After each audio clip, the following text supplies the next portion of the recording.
علیہم ان اللہ غفور الرحیم خذ من اموالہم صدقۃ تطہرہم وتزکیہم بہا وصلی علیہم ان صلاتک سکن لہم واللہ سمیع علیم الم یعلموا ان اللہ هو یقبل التوبۃ عن عبادہ ویأخذ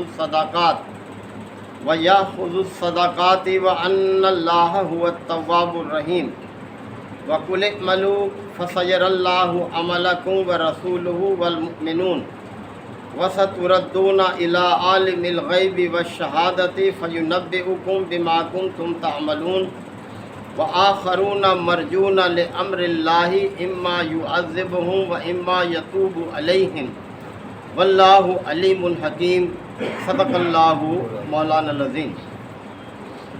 سورہ توبہ کے یہ 13ویں رکوع کی آیات ہیں۔ ان آیات میں اللہ تعالیٰ نے دو قسم کے رویوں کا ذکر فرمایا ہے، یعنی دو قسم کے افراد کے رویوں کا تذکرہ فرمایا ہے۔